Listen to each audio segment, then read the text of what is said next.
नमस्कार, पीएनआई समाचार में आपका स्वागत है। यूपी की सियासत में जिस प्रकार से बड़ा उलटफेर चल रहा था और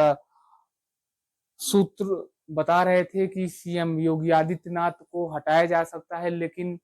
अब जो सूत्र निकल करके आ रहे हैं, क्योंकि जिस प्रकार से केशव प्रसाद मौर्य काफी आक्रामक होकर के उन्होंने सरकार से बड़ा संगठन का नाम दिया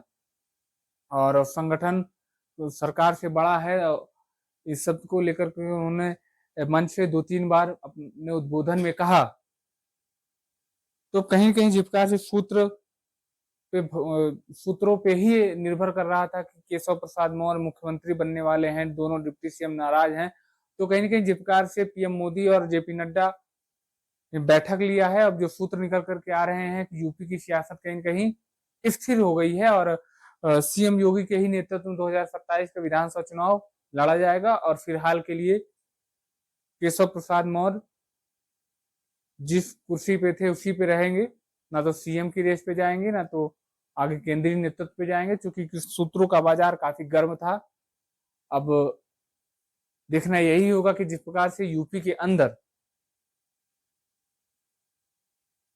प्रयागराज मंडल में ही जिस प्रकार से केशव प्रसाद मौर्य की करारी हार हुई लोकसभा में 2024 के,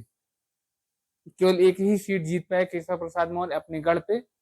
तो अब उन्हीं के मंडल में कहीं कहीं जिस प्रकार से ब्राह्मण चेहरे के रूप में उदय भान करवरिया रिहा हुए हैं और रिहा होने के बाद वो अपने राजनीतिक गुरु डॉक्टर मुरली मनोहर जोशी से वो मिलने के लिए दिल्ली पहुंचे अपने परिवार के साथ। और अब पूर्वांचल की राजनीति में बड़ा भूचाल आने की संभावना है, क्योंकि अगर देखा जाए तो मुरली मनोहर जोशी के दाहिना हाथ हुआ करते थे उदय भान करवरिया, और अब केशव प्रसाद मौर्य के ही गढ़ में उनको घेरने की तैयारी हो चुकी है। अब जो सूत्र बता रहे हैं कि उदय भान करवरिया के परिवार से कोई न कोई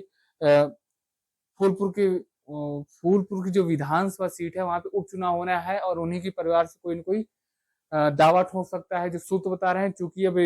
पूर्वांचल की राजनीति में बड़ा उलटफेर देखने को मिलेगा कि जिस प्रकार से ब्राह्मण चेहरे के रूप में कहीं न कहीं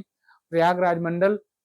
नदारद रहा है, तो अब उसकी भरपाई के लिए उदय भान करवरिया बाहर आ चुके हैं। अब देखना यही होगा कि वो अपने राजनीतिक गुरु डॉक्टर मुरली मनोहर जोशी से मिलने के बाद आते हैं वापस और क्या फैसला लेते हैं, कार्यकर्ताओं से रूबरू होते हैं तो क्या संदेश देते हैं, अब देखना यही होगा। हालांकि आगे की अपडेट के लिए बने रहिएगा पीएनआई समाचार के साथ। जय हिंद, जय भारत।